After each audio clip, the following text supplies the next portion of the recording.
Olá, pessoal. Vamos falar agora de um outro cadastro mestre chamado cadastro do item, muito importante para a nossa navegação. Então, aqui no módulo estoque, nós temos aqui o cadastro do item.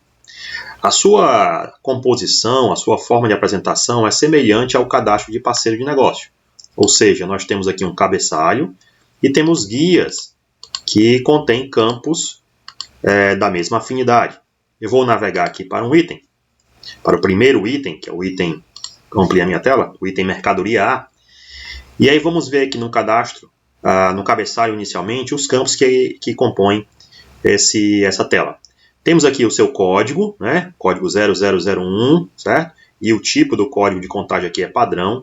Vou adicionar aqui um novo para entendermos aqui que nós podemos ter mais de um sequencial pré-definido, onde ele sugere o próximo, ou podemos ter sequenciais que você digita o próximo, tá? Então, voltando aqui para o nosso item, esse daqui, vamos aqui para o primeiro, que é a mercadoria. Pronto, a mercadoria A tem o código 001, que é um código definido de forma automática, né?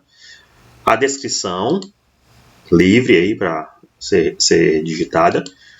Um campo chamado nome estrangeiro, que pode ser usado para outras finalidades. O usuário pode usar para qualquer finalidade, para enriquecer o seu cadastro. Tipo do item, nós temos 3 opções: itens, mão de obra e viagens. O tipo item é o mais comum utilizado. Grupo de itens, então que grupo esse item pertence, e essa definição de grupo ela serve não só para uma mera classificação, mas também para permitir que a gente associe definições contábeis por grupo, definições de impostos por grupo, e bem como tirar relatórios, tirar algum tipo de informação gerencial reunida por grupo. Eu vou aproveitar aqui que eu estou aqui falando em grupo e vou entrar no cadastro do grupo mercadorias pela setinha laranja, seta de ligação. E no cadastro do grupo nós temos aqui o nome do grupo, tá? Nós temos aqui 2 guias, geral e contabilidade. Na geral nós temos diversas informações, né, como, por exemplo, o grupo de unidade de medida padrão. Então, isso é uma característica do SAP. Aqui também tem no cadastro do item, ó, que a unidade de medida pode ser associada em grupo, né? E esse grupo, vou ver o que nós temos aqui, por exemplo, ó, vou aqui olhar esse daqui. Em um grupo de unidade de medida, você pode ter várias unidades de medida nele. Então, você pode ter o peso, a caixa, o saco, o tambor, e você define, o peso que eu digo é o seguinte, é o quilo, né, no caso, o quilo, o saco, a caixa, o tambor, a bombona, e você pode criar relacionamentos entre essas unidades de medida e reuni-las em um grupo. Isso feito, você associa o grupo de unidade de medida a um grupo de item ou a um item, e você pode variar essas unidades de medida nos documentos. E o sistema faz o relacionamento de forma automática. Então, o grupo de unidade de medida também pode ser associado já no grupo. Nós temos aqui informações referentes a método de planejamento, que tem a ver com MRP, se o grupo ele é passivo de uso de MRP, e qual é o seu método de suprimento, se é comprar ou produzir. Eu vou falar um pouco mais quando a gente falar sobre MRP, mas em outro vídeo. Aqui também tem a ver com MRP, intervalo do pedido, múltiplos que são usados na solicitação, quantidade mínima, tudo isso. O MRP ele recomenda compra ou recomenda produção, e ele recomenda conforme esses critérios, né? Se ele vai recomendar 10, mas se você diz que tem que ter múltiplos de 20, então ele já recomenda 20, porque sabe que 20 é o múltiplo mínimo a ser utilizado. E assim também como quantidade mínima, né? Também pode ser definida aqui uma quantidade mínima do pedido, e ele vai sugerir sempre, no mínimo, esse valor, né? Tempo necessário, né? Dias de tolerância, também tudo relativo ao MRP. Outras informações referentes ao método de avaliação, então nós temos 3 métodos. O preço médio móvel, que é o método mais comum aqui no Brasil, é o método usado na nossa contabilidade brasileira. Padrão, onde o custo do item ele não é valorizado pela média, pelo preço médio móvel, mas você taxa o valor do custo. E FIFO, onde o valor que entra primeiro, né, é o valor que sai primeiro. Primeiro que entra, primeiro que sai. Então, são os 3 métodos de avaliação de custo do item. E tem aqui classificação para imposto, que é uma informação que está aqui no cadastro do item, e você pode também amarrar já no grupo, e aí ao associar o item ao grupo, ele já traz para cá essas informações que eu vou explicar quando eu estiver destacando aí a guia geral do cadastro do item. Tenho ainda aqui dados contábeis, né? Contas contábeis para diversas ações no sistema.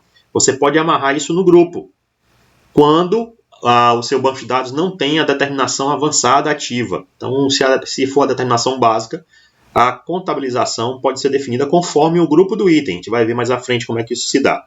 E também tem um treinamento sobre a determinação contábil, que eu falo bastante sobre isso.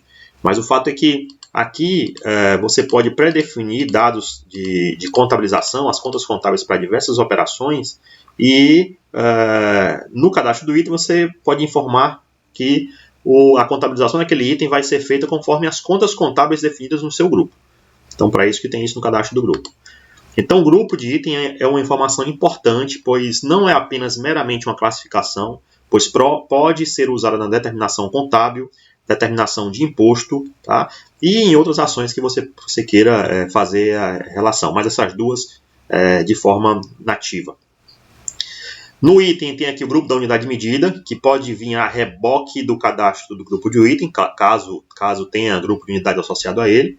Né? Voltando a falar sobre esse tema, então aqui nós temos grupos de unidade, né? Onde a gente consegue fazer o relacionamento, como eu falei, ó. Aqui nós temos como unidade padrão quilo, tá? Nós temos aqui a caixa, que corresponde a 5 quilos, e temos o saco, que corresponde a 10 quilos. Então, isso feito nesse grupo, o item pode participar de qualquer uma dessas unidades de medida que o sistema faz os devidos relacionamentos com base nesses de para, né, em relação à unidade base, que no caso aqui é o quilo. Tá? Então, isso é possível ser feito. Eu vou tirar aqui por enquanto, daqui a pouco a gente pode falar um pouco sobre isso. Código de barra que pode ser definido, e esse código de barra pode ser definido para o item, e se tiver um grupo de unidade de medida, você define um código, você pode definir códigos de barras para os respectivos tipos de unidade de medida que o item participa, né? Para o saco, para a caixa e para o quilo, no caso daquele grupo que eu demonstrei. Listas de preço, e aqui é apenas para você inicialmente identificar qual é o preço do item na lista indicada aqui, mas você também pode taxar, né? Você pode indicar qual é o preço na lista, aqui no cadastro do item, também é possível. Então, tanto serve para você visualizar o preço do item na lista, como também para você incluir ou editar aquele preço.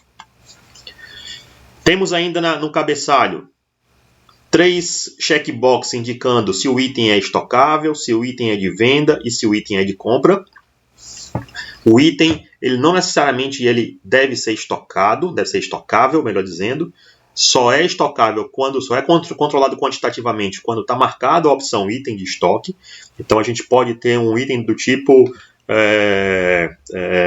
serviço ou treinamento. Treinamento pode ser um item porque vai compor possivelmente uma nota fiscal, mas ele não vai estar marcado aqui como item de estoque, tá? Não está deixando eu desmarcar porque eu já transacionei esse item, deu aqui a mensagenzinha vermelha. Mas essa é a situação, tá? Se eu entrar aqui no último item, vou até navegar aqui para a gente ver um item que não é estocável, só para a gente evidenciar isso, aqui eu tenho um item chamado serviço prestado. Percebam que ele não está marcado o cheque item de estoque. Então o item ele não é quantificável, ele participa dos documentos, mas nas suas entradas e saídas não vai naturalmente reduzir ou aumentar estoque, pois o item não é quantificável, e sim vai usar as contas de receita e despesa, conforme a operação de entrada ou saída. Temos também o checkbox indicando, estou mudando aqui de item novamente, o checkbox aqui indicando se o item é de venda e se ele é de compra. Então, o item, ele sendo de venda, ele participa dos documentos de venda, e se o item estiver marcado como item de compra, ele vai participar dos documentos de compra. Essas marcações elas têm uma relação semelhante ao cadastro de parceiro de negócio, no que diz respeito aos tipos, fornecedor ou cliente. Fornecedor participa do documento de compra, cliente documento de venda. No item também, só que aqui no caso é item de venda ou item de compra. O item pode ser apenas de venda, apenas de compra, tá? pode ser os dois. Então, se uma mercadoria, por exemplo, aqui, ela tem a sua própria situação normal, ela é um item que você compra e você vende, né? Mas, por exemplo, vou navegar aqui um pouco, eu tenho aqui um outro item aqui cadastrado, que aí vocês vão entender. Se a gente pegar um item que não é uma mercadoria, mas sim um produto, né? Você utiliza ele você produz ele. Pronto, aqui um outro exemplo legal. Uma matéria-prima, né? Grupo matéria-prima. Uma matéria-prima, naturalmente, você compra para você usar na produção. Você não vende a matéria-prima. Assim, a indústria não vende ela, em tese, né? A princípio, não. Então, aqui ela fica marcada só como item de compra. Da mesma forma, um produto que ele é produzido, você não compra ele sendo você um industrial. Normalmente, ele tem uma estrutura de produto em que ele é produzido, né, e consumindo componentes, matérias-primas, recursos. Então, ele fica marcado apenas como item de venda e de estoque. Então, isso é o que nós temos aqui no cabeçalho. Nas guias, nós temos aqui uma guia geral. E aí eu vou passear nos campos e indicar os campos mais importantes, tá? A guia geral, aqui está até com a marcação meio que sem sentido. Aqui nós temos a primeira indicação, se o item é sujeito à retenção de imposto. Isso aqui é uma marcação que tem mais sentido para itens do tipo serviço, tá? Para que você, sendo sujeito à retenção de imposto, esse item ele pode ser colocado em imposto retido no documento de marketing, né? Na nota fiscal de entrada e de saída. Pode ser associado à linha onde tem aquele item um imposto retido, tá? Você pode impedir o uso de grupos de desconto, isso é uma forma de administrar a parte de preços do SAP. Tá? Você tem campos aqui referentes a fabricante, onde você pode definir fabricantes, indústria Agna. Você pode definir fabricantes e associar os fabricantes ao item, isso depois para tirar relatórios, para poder fazer algum tipo de filtragem, né? É importante. É um campo identificador adicional para você usar da forma que você achar mais adequado. Tipo de envio que você pode criar, os tipos de envio, as formas com que esse item é movimentado, né? Transportadora, correios e aí por diante. E aí vem aqui um campo importante. Número de série e de lote. Administrar item por. Para que significa esse campo? Você pode indicar que o item tem uma administração por lote ou por número de série. Eu vou aqui navegar aqui para encontrar um item que tem essa característica. Tá? Vamos lá, ver se eu consigo. Eu acho que eu tenho um item aqui que eu cadastrei, dois itens que eu cadastrei com essa característica. Vou aqui para o último. Vou voltando aqui que eu acho que está por aqui.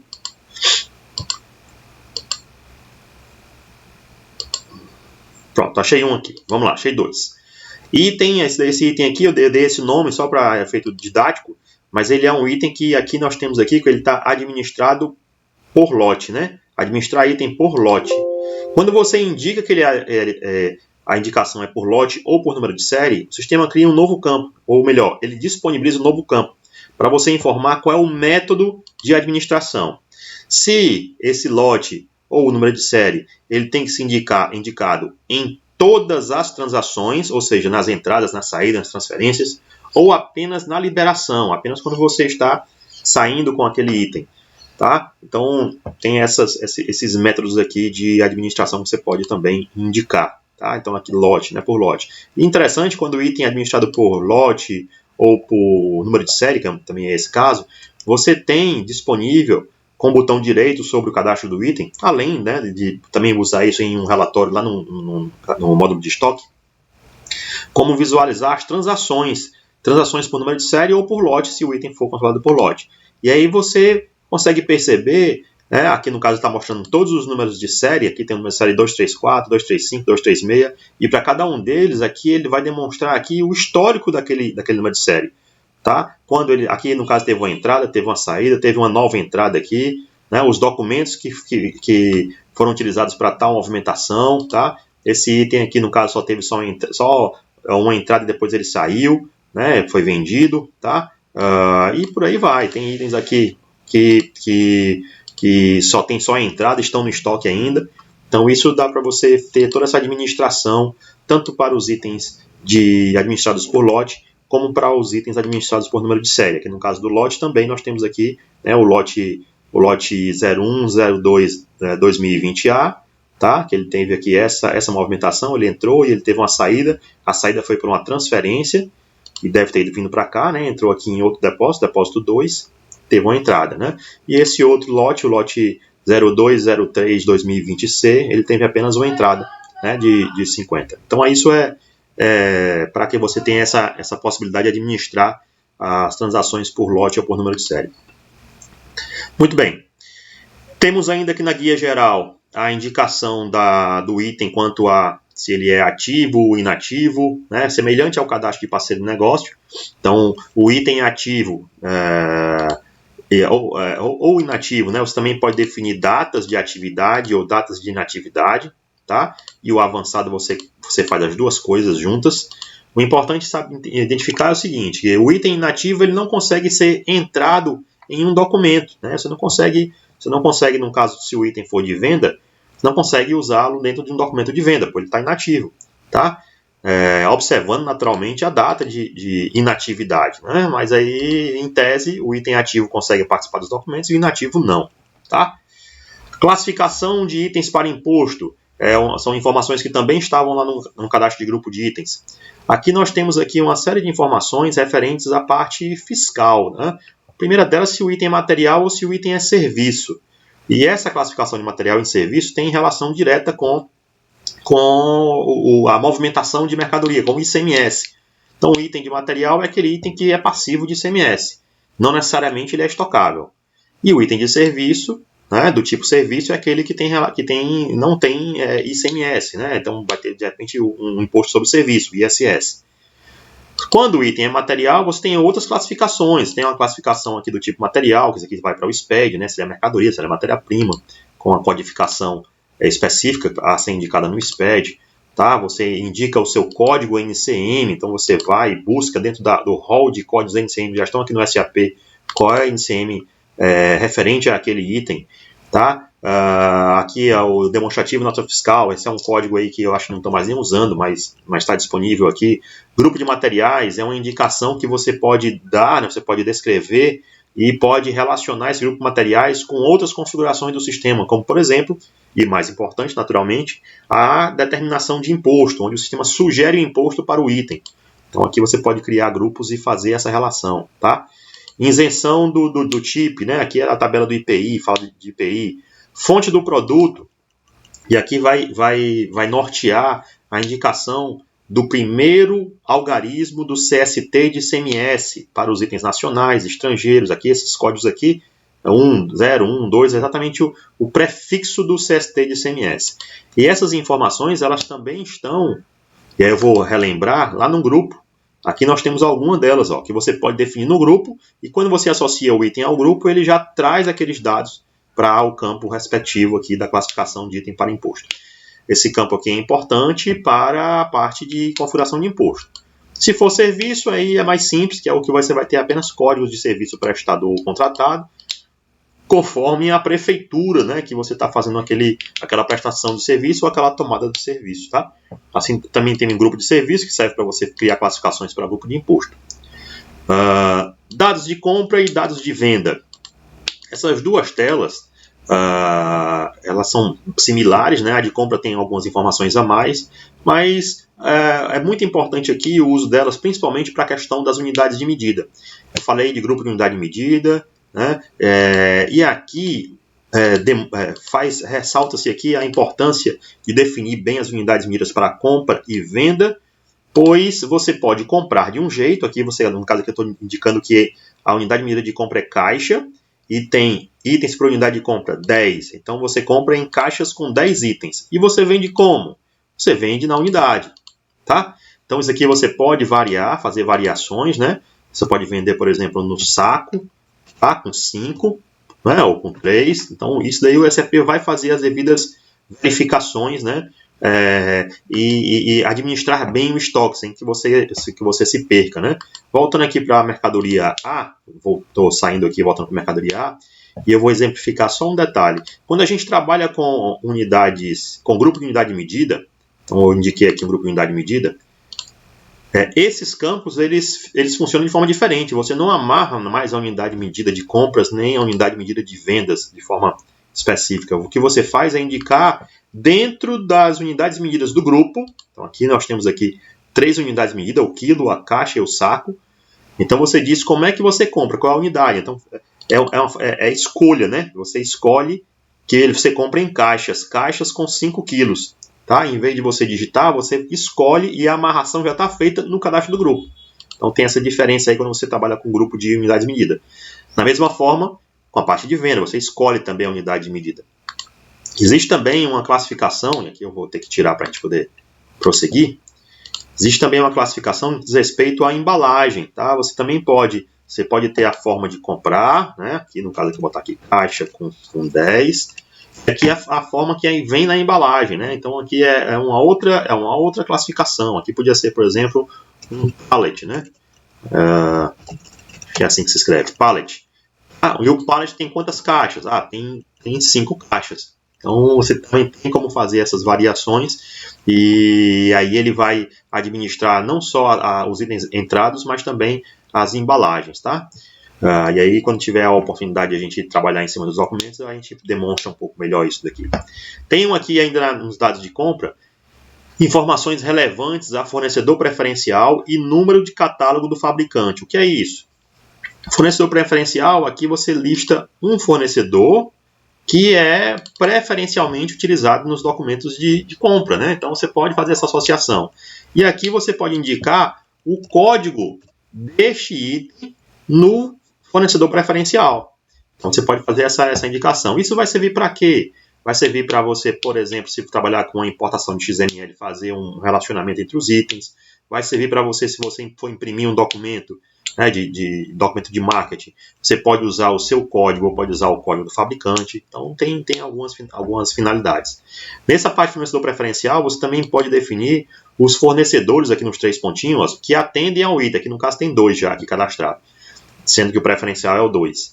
Então você pode definir aqui N fornecedores que atendem aquele item, que o sistema vai utilizar isso, por exemplo, em uma rotina de compras, onde ele vai sugerir cotações de compras dentro de um processo de compra, conforme os fornecedores que atendem ao item. Tá? Temos aqui na lateral direita ainda unidades de volume e peso, né? Comprimento, largura e altura, que representam o volume. Então ele até tem aqui uma inteligência aqui, se você preencher os 3 primeiros, ele faz o cálculo do volume. Tá? E o peso, né? O peso líquido, que é o peso líquido da unidade de compra. Então aqui você vai dizer o peso líquido, 12 quilos da unidade de compra. Tá?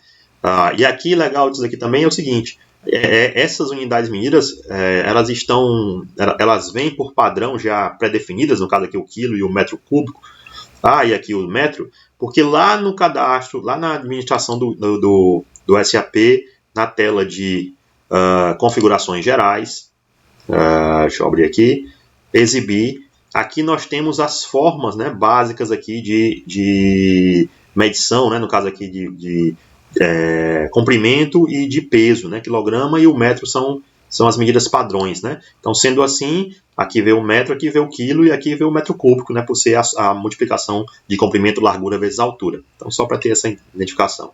Fatores, para você trabalhar com... Ele vem como um padrão 1, mas você pode trabalhar fatores que vão levar à multiplicação em cima da quantidade em um documento de marketing. Então, pode ser que tenha algum tipo de situação em que um item, ele embora tenha uma unidade, né, mas ele trabalha com multiplicações, tá? E aqui tem alguns outros campos auxiliares para trabalho com combustíveis, com bebidas, tá? Que são bem específicos aí da atividade de combustível e bebida. Na guia dados de venda nós temos também as unidades de medida, tá? E temos também as unidades de comprimento, né, peso e os fatores, tá? Semelhante. Outra coisa importante nessas 2 guias é que em ambas as guias nós temos aqui esse símbolo aqui que representa um código de barras, né? Ou melhor, um gráfico de barras, onde você entra lá no relatório de análise de compra, semelhante ao cadastro de parceiro de negócio, que também tem algo semelhante, vizinho aos saldos. Então aqui ele abre, como eu estou na guia compra, ele abre o relatório de análise de compra por item. Então aqui tem como você ver como é que foram as compras desse item, né? no tempo, tá certo? E da mesma forma, no módulo de vendas, você tem aqui a indicação do gráfico de barras que nos abre o relatório de análise de vendas, pelo fato de nós estarmos na guia dados de venda. Dados de estoque. Aqui eu tenho alguns campos bem interessantes, né? O primeiro deles aqui é de muita relevância para quando você trabalha com determinação contábil básica, sem ser a avançada. O campo chama-se definir contas contábeis por. Nós temos 3 opções. Essas opções vão indicar aonde o sistema vai buscar a conta contábil em uma determinada operação quando o item for usado no documento ou na tela. Então nós temos no depósito, então o sistema vai usar as contas contábeis definidas no seu depósito, no depósito que está sendo usado no documento. Aqui nós temos aqui os depósitos disponíveis. Eu vou entrar aqui em um deles, aqui no depósito geral, por exemplo, setinha laranja, né, para a gente mergulhar, a seta de ligação. E semelhante ao cadastro de grupo, ó, tem aqui o seu nome, né, um código, uma guia geral para você trazer informações referentes ao depósito, como seu código, sua localização. Você pode criar localizações, como por exemplo as cidades, a filial que ele pertence, né? Informações referentes a endereço, tudo são coisas que você pode enriquecer. Mas aqui você tem uma guia contabilidade que também tem definição contábil. Então essa definição contábil, ela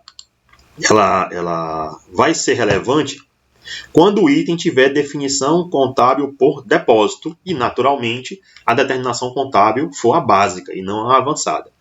Tá? Porque a avançada não é aqui que se define, e sim lá no cadastro de determinação avançada. Mas essas contas que estão aqui embaixo, olha só, estamos aqui aproveitando aqui já falando aqui de depósito, depois eu falo dos outros campos, mas eu vou logo aproveitar e mostrar aqui embaixo. Aqui são os depósitos que existem no SAP, né, nesse cadastro, e os que estão associados a este item. Então aqui nós temos a definição do depósito padrão, que é o depósito 1, deixa eu arrastar um pouquinho para cá para a gente ver, né, direitinho, ou melhor, olha aqui em visão, ajustar aqui a largura, olha aqui. Desculpa. Estamos vendo aqui depósito geral, que é o padrão para esse item, olha só. Eu tenho aqui, eu posso bloquear o depósito, né? E ao bloquear o depósito eu não consigo movimentar estoque, não consigo fazer um documento com aquele depósito para com aquele item. Eu tenho quatro opções de quantitativos, né? A opção na coluna em estoque, que aqui está demonstrando quanto existe fisicamente desse item neste depósito, tá? A informação referente ao confirmado e ao pedido, que aqui representam aquilo que está previsto sair e o que está previsto entrar. O que é o previsto sair e o que é o previsto entrar? Previsto sair é aquilo que está em pedido de venda. É aquilo que está pronto para sair, né? Um pedido de venda para o caso do item que é item de venda. Pode ser também o que está previsto ser consumido em uma ordem de produção, que já está planejada, no caso de um item de matéria-prima. E aqui essa opção pedido é aquilo que está previsto entrar. Previsto entrar em um documento de compras, por exemplo, um pedido de compra. Não é uma nota, é um pedido de compra, ou seja, não se concretizou a compra ainda. Ou, sendo um produto acabado, que tem estrutura de produto, pode ser ordens de produção que estão prontas para serem produzidas, mas não foram ainda. Então está previsto entrar aquela quantidade. O disponível vai ser a continha do em estoque, menos o confirmado, mais o pedido. Então é a quantidade disponível. Isso você tem a administração disso por depósito. Tá? Temos ainda aqui campos referentes a níveis de estoque mínimo, máximo e necessário. Tá? Isso por depósito. Por que por depósito? Porque aqui tem uma marcação indicando que esse item é administrado, seu estoque é administrado por depósito. Então aqui esses campos de nível de estoque não ficam disponíveis, e sim aqui nos depósitos. Se isso aqui fosse desmarcado, eu não teria esses campos e eu indicaria de forma geral qual é o mínimo, o máximo e o necessário. Tá? E aí onde eu queria chegar, e aí eu faço aqui uma associação ao campo definir contas contábeis por. Aqui nós temos contas contábeis, olha. Diversas contas contábeis, conta de inventário, conta de receita, conta de despesa, são as contas usadas nas operações, né, do sistema. Quando eu dou entrada no estoque, eu entro em que conta? A partir da nota fiscal de entrada, na conta de inventário. Quando eu vendo aquele item, ele vai para o custo e tem uma receita. A receita está aqui, tá? Essa é a conta. E temos outras contas aqui a serem definidas. Mas o fato é que aqui eu não consigo alterar as contas. Por que não consigo alterar? O campo até não está na cor branca, né? Porque essas contas são definidas pelo depósito. Então, o que está aqui definido é o que está definido no cadastro do depósito. Se eu entrar no depósito, a conta de inventário vai ser essa 1 aqui, vamos ver. Final 1, né? 02.01.0.01, olha só. Está aqui a conta de estoque, ó. 1.01, 02, 01, 01. É por isso que ela está aqui definida. Tá? Se eu entrar no depósito 2, vai ser a conta no final 05. Contabilidade, está aqui, é 05, já mudou. Então, por estar marcado por depósito, então a contabilização se dá conforme o depósito. Se eu tivesse marcado aqui, se tivesse dessa forma, pelo grupo, então essa contabilização, perceba que aqui ficou repetido. Por quê? Porque é a conta de inventário que está configurada no cadastro do grupo. Então, se eu entrar aqui no grupo, contabilidade, a conta de estoque está aqui, ó, a final 2. E não aquela final 1 ou final 5, conforme os depósitos. Porque agora a definição, né? Então, mostrando aqui o final 2, ó, final 2. Tá? Porque a definição agora está por grupo. E eu também posso fazer a definição por item. E aí, agora sim, fica editável. Eu consigo alterar e fazer as devidas alterações de conta. Aqui, por ser informações que estão em forma de grade, eu consigo utilizar o botão configuração do formulário para fazer as devidas adequações de visualização, de nativação ou inativação, né? Então, posso deixar mais contas disponíveis, tirar informações, colocar informações, né? Fazer aqui a reposição, tá? Então, tudo isso é possível ser feito. Tenho ainda aqui uma unidade de medida, tá? Então, aqui você define qual é a unidade de estoque, né? Aqui eu defino a de compra, a de venda, e aqui é a unidade quantificável, né? Essas quantidades aqui estão pela unidade de estoque, tá? Isso aqui está em quilo, né? E o peso líquido do item. Aqui eu tenho também informações referentes ao custo. Aqui também é outra ressalva. O método de avaliação está preço médio móvel, que é o método padrão dessa empresa. Na hora que eu cadastro um item, vou cadastrar um item novo, eu posso mudar esse método de avaliação, olha só, para padrão, por exemplo. Padrão, ele me habilita, deixa eu botar aqui um item aqui qualquer, tentar colocar, né? Quando eu coloco padrão, eu consigo, não sei porque ele não está deixando aqui, mas eu tenho aqui um item cadastrado assim, deixa eu ver aqui se eu tenho. Ele me permite digitar, né? Ó, aqui no caso está padrão, aí você taxa o valor, né, nesse item serviço prestado, tá? Enquanto que nas outras unidades, FIFO ou preço médio móvel, você não taxa, pelo menos não aqui, né? Você não informa manualmente, é calculado conforme as entradas que vão acontecendo e conforme, no caso, o cálculo que o sistema vai fazendo, tá? Esse método de avaliação, ou melhor, esse campo custo, ele fica aqui na parte superior ou ele pode ficar nas linhas, dependendo de uma configuração também do SAP, onde você indica se o custo do item vai ser administrado por depósito ou não. Se for por depósito, então esse custo vem para as linhas e cada depósito tem o seu custo. Se houver uma movimentação entre depósitos, o item vai ter custo mudado no depósito de destino. Dados de planejamento, aqui tem a ver com o MRP, se o item é ou não utilizado pelo MRP, qual é o seu método de suprimento e outras variáveis aí que eu até já mostrei no cadastro de grupo de itens que você pode definir para que ele faça a leitura quando você executar o MRP. Dados de produção, se o item é fictício ou não. O que é um item fictício? É um item que ele não é, ele é apenas para compor uma estrutura, tá? E você colocar aquele item numa estrutura de produto, por exemplo, mas na verdade, quando eu abrir uma produção, o que vai ser consumido não vai ser o item fictício, e sim os seus componentes. O item fictício ele é interessante e é preciso que ele tenha uma estrutura de produto, tá? Ele é apenas um item simbólico, né? Método de baixa, se é por explosão ou manual, se o item vai ser consumido numa hora de produção conforme o que foi produzido, né? E conforme a estrutura de produto, ou se você tem que apontar não só o que foi produzido, mas também o que foi consumido dos componentes, tá? E outras informações aqui referentes à produção. Tenho ainda aqui características. A gente já viu, a gente consegue perceber que também lá no cadastro de parceiro de negócio também tem características, tá? Que são campos do tipo cheque, né? Múltipla escolha, que você pode dar nome para eles e deixar disponível no cadastro para que seja classificado. Então, essa mudança, ela do nome da característica, você faz aqui na opção módulos, administração, definição, estoque, e aqui nós temos aqui características do item. Então aqui você vai dizer que se fosse carro, por exemplo, eu botaria como características ar-condicionado, né? Sei lá, direção hidráulica. Podia definir aqui as minhas características, né? E dessa definição vem para cá para o item, e aí, conforme o cadastro do item, conforme o carro que você está cadastrando, você vai dizendo se ele tem a característica A ou a característica B, né? Não só ou, I, né? Característica A, I ou a característica B. Ou é múltipla escolha, como eu disse. Observações, né? Livre para você escrever o que você quer, como para você jogar uma imagem. De repente você vai jogar a imagem do item, né? Então você clica nesse campo, busca dentro da rede a imagem que você quer e traz para cá, para o SAP, para a tela do cadastro do item, aquela imagem. Anexos, que você pode também anexar aqui informações, né, uma ficha técnica, algo a mais, usando o botão procurar. Já expliquei isso em outros vídeos, né? Então você pode trazer uma imagem que está no seu banco, está na sua rede, né, e associar àquele item. E campos de localização, né, que foi uma tentativa aqui, são campos referentes à parte fiscal nativa SAP, sem uso de add-ons, né, que está ainda em progressão. Confesso que atualmente muito pouco é usado desses campos, só para algumas coisas referentes a alguns tipos de obrigações acessórias.